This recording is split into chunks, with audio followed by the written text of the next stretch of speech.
रेणापूर नगरपंचायतीसाठी वाजली तुतारी, बालाजी कदम यांनी उमेदवारी अर्ज भरला।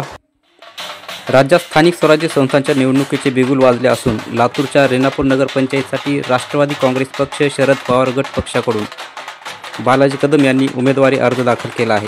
रेणापूर शहरामध्ये पाणी, कचरा, रोड, लाईट या मूलभूत सुविधांचा जनतेला लाभ मिळत नाही।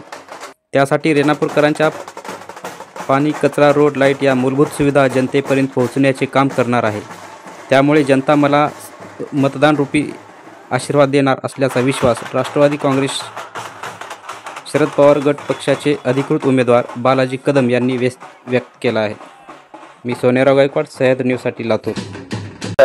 की आता कचरा असेल, पूर्ण वाडावाडामध्ये कचरे ढीग पडले आहेत। त्या कचऱ्यामुळं दुर्गंधी एवढी पसरली आहे, तिकडे त्याला लक्ष द्यायला कोणी तयार नाही। आता पाणी फिल्टर, पाण्याचा प्रश्न आता शेजारी तळ आहे आपल्या 7 किलोमीटरवर, तरी पाणी 15 दिवसावर सुटतंय, कारण तर अधिकाऱ्यावर कोणा वचक राहिलं नाही। आणि महाराष्ट्र शासन आता 3 वर्षानंतर निवडणुका घेते। या निवडणुका घेत असताना अधिकाऱ्या त्यांनी कुठलं म्हणजे जिल्हा कलेक्टर साहेब असतील, तहसीलदार असतील, प्रशासक असेल, त्यांनी रेणापूरच्या जनतेकडे पूर्णपणे दुर्लक्ष केले। याच्यावर कोणाचं वचक राहण्यासाठी येत्या 2 तारखेला मतदान आहे, निवडणूक आहे। त्या निवडणुकीमध्ये आम्ही रेणापूरच्या नागरिकांसाठी, माझ्या मतदार बंधू भगिनींसाठी एक विशेष योजना राबवणार आहे। कारण का बाबा, जी जनता त्रस्तली आहे, पलीकडच्या लोकातल्या पहिले जी लोक होते त्यांच्या आता सत्तेच्या लोकांना कंटाळले आहे। कारण का दर आठवडी बाजार भरतो, येणाऱ्या म्हणजे रेणापूर शहरामध्ये शुक्रवार एक मोठा बाजार भरतो, ज्या 19-25 खेड्यामधून तिथं माझी महिला भगिनी येतात तिथं बाजारासाठी। तिथं शौचालय नाही, त्यांना पाण्याची व्यवस्था नाही। परत आमच्या इथं एक रेणापूरला जनावरांचा बाजार मोठा महाराष्ट्रात प्रसिद्ध होता, तो ह्या रेणापूरच्या नेते लोकांनी बंद पडला। त्यांच्यावर काही लक्ष नाही त्यांचं। आता विरोधक आमचे सत्ताधारी भाजप आहे, काँग्रेस आहे, दोन्ही आणखीन कोणी असेल त्याच्यासमोर। पण आम्ही आमच्या जनतेच्या मनावर, आम्ही गेली 25 वर्ष झालं समाजकार्य करतो। समाजकार्याच्या माध्यमातून आम्हाला जनतेकडे जाण्याचा अधिकार आहे। आम्ही आमच्या ज्यावेळेस नगरपंचायत झेंडा फडकल त्यावेळेस आम्ही रेणापूरच्या नागरिकाला मूलभूत सुविधा देणार आहोत, जेणेकरून रेणापूरच्या जेवढ्याचा प्रश्न आहे तर रेणापूर शहर किती मला 93 तालुका झाला आहे। आता बाजूच्या तालुक्यामध्ये MIDC आहे, रेणापूरचा कोणी विचारच करत नाही। तालुक्याच्या ठिकाणी क्रीडा संकुलन पाहिजे, क्रीडा संकुलचा प्रश्न प्रलंबित आहे। आणखीन काही नागरिकांची समस्या येतात, 12 वाड्यामध्ये जावं सगळं घाणीचं साम्राज्य आहे, 1 वाड्यात जावं सगळं घाणीचं साम्राज्य आहे। आता हा संजयनगर भाग इथला, ह्याच्यात फार आता गेल्या अतिवृष्टी झाली, तेव्हा अतिवृष्टीमध्ये फार 100-150 लोकांच्या घरामध्ये पाणी साचलं। गोरगरीब जनतेचा संसार वाटोळा झाला, खाण्यापिण्याचं धान्य सगळं वाटोळ होऊन गेलं, कुठलीच मदत करत नाही। आता गेली 25 दिवस आम्ही त्यांच्याकडं म्हणजे अर्ज ह्याच्यासाठी मागणी केली मदतसाठी, त्याचं कुठलं तरी मनावर घेत नाही। वचकच राहिले का कशावर प्रशासकावर।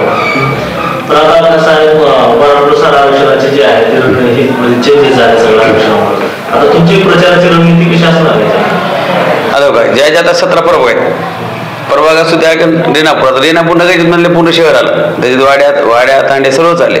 आपण असं त्याच्याकडे लक्ष देणार किंवा आपल्या आता सत्ता आले, जी काही नागरिकाला लागते, पाणी असेल, नालीचा प्रश्न असेल, कचऱ्याचा असेल, आरोग्याचा असेल, जी काही प्रश्न त्याच्याकडे पूर्ण लक्ष देणार।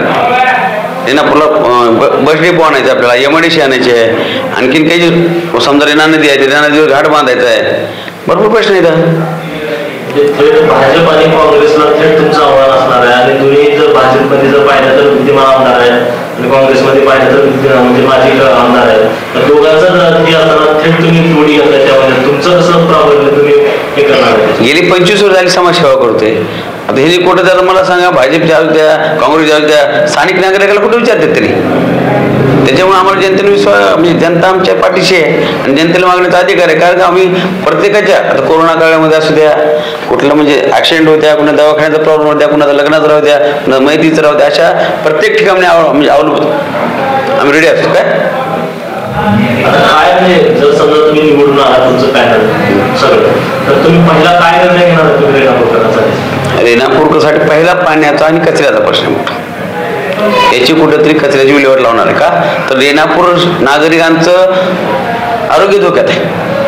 आपण आरोग्याची भावना खेळणं चुकीचं आहे। कुठेतरी शासनाच्या मार्फत ती जागा घेणं गरजेचं आहे। तिथे कचरा डेपोमध्ये काय त्याच्यावर प्रक्रिया करून पुढे काय करता येईल ते करून बघायचे। आणि माझ्या युवक मित्रांना युवतींना रोजगाराचा प्रश्न काय उपलब्ध होता येईल जर आपण इथे एमआयडीसी आणलं दुसरे काही कारखाने आणले त्याच्या माध्यमातून युवक युवतीशी काय रोजगार मिळते त्याचे प्राधान्य राजकारणामुळे मागा पडला.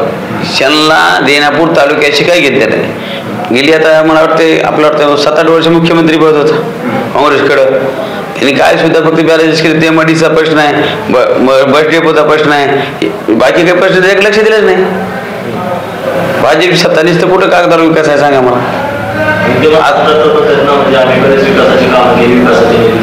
काय विकास केला रस्ते केले निधी कुठे दाखवा ना त्याची पूर्णपणे काम दाखवा. एक उद्घाटन 3 दिवस करताय तुम्ही. आम्ही महाविकास आघाडीच्या काळामध्ये 9 कोटीचा निधी आम्ही आणला त्यांनी काम करतायत सत्तेपुढे छान पण झालं नाही. आता वेळोवेळी आता मी नगरपंचायतला मदत मागण्यासाठी जातो एकही अधिकारी तिथं बोलवलं जात नाही. आता राजकारणाचं काय 3000 प्रशासक आहे प्रशासक देखील दखल घ्यायला तयार नाही. त्यामुळे मागं 2दा आम्ही तिथे मोर्चा काढले.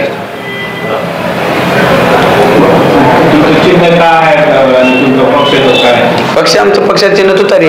तुम्ही प्रदेशाध्यक्षांकडून कोणाशी काही परवानगी घेतलात का म्हणजे कारण आता तुम्ही महाविकास आघाडीमध्ये आणि तुम्ही स्थानिक लेवलला तुम्ही स्वतंत्र लढण्याचा निर्णय घेतला. हो त्यांना प्रदेशात विचारूनच केलं ना. त्या नेत्या बैठकीच्या नेटीवर ठरलंय तुमच्या स्थानिक पातळीवर तुम्ही निर्णय घ्या. समजा काँग्रेस आमचा मोठा भाऊ आहे त्यांना जर आमच्यासोबत यायचं नसेल आम्ही थोडंच म्हणजे आघाडी करणार आहे. आघाडीच्या घरी दोघाला पाहिजे. जर या जातीवादी शक्तीला टाळण्यासाठी तुम्ही काँग्रेस आणि राष्ट्रवादी एकत्र आता कधी होणार. जर तुम्हाला वाटत असेल आमची राष्ट्रीय ताकद नाही त्यावेळेस निवडणुकीत दाखवून देऊ.